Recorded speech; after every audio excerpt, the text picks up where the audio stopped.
So this week I'm basically just going to read because I have a lot to say. First, an update on the grade situation and the psycho teacher.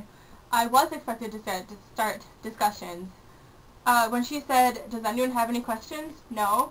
Okay, you can go. What she meant was, it's time for you to start a class-led discussion with little to no teacher intervention, and yes, you will be graded on this.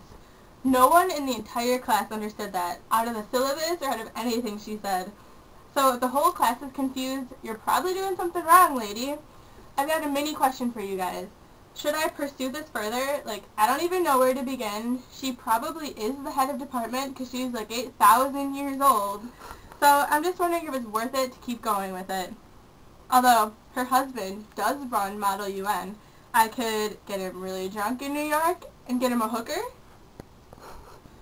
This week, the Christian group on campus had a huge regional conference with people from all over, and at the same time there was a big protest because the main speaker's views were very anti-gay. Let me explain. Oh, here, it says in the Bible, gay people can and should be fixed. Like a wobbly wheel or those gosh darn annoying alcoholic types. Until then, we withhold our Christian love. Sincerely, Christians from the future. Yeah, there's a lot wrong with that, isn't there? I paraphrased that, but that was kind of the main idea. Unfortunately, I didn't make it to any of the protests because I look like this.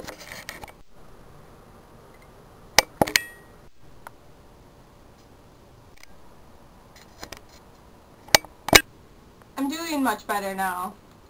So, Rachel, to answer your question, how I've changed since college. Since starting college, I've become a lot more outgoing and comfortable, and I know that's a really stock answer, but it's true. I do crazy things like declare my feelings for a boy on a balcony on a windy winter evening before he leaves to study abroad for half a year. I joined Quidditch Club, and I party in the Chicago Hilton. I've made friends all over the place, so if I ever want to visit Chicago or Milwaukee, I got someone to stay with.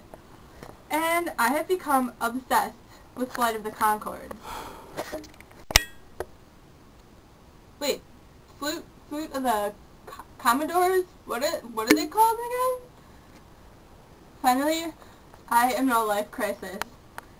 So there's this boy that I believe I like, and I happen to know that he likes me. But there's another who caught my eye, and with him I feel this kind of romantic spark. And okay, I am addicted to the chase, I admit it. I am crazy for a challenge. But the one is so nice and so funny, and there's another, my friend and I met this other boy. He's really cool, he's really funny, and we hardly know him, but he was wearing a Ludo shirt, and he was a fine gentleman. And we are unofficially friends because we exchanged names, and we share a mutual love for Ludo. My guy knows a guy who knows a guy who knows him. And so, Rachel and I have decided we're going to hang out with him. Now, I don't care, she can date him. She thinks he's pretty sexy. But I just want to be friends with him. I just want to be friends with a guy who likes Ludo. So my question is, what do I do? Well, that's all I got. I'll see you next week.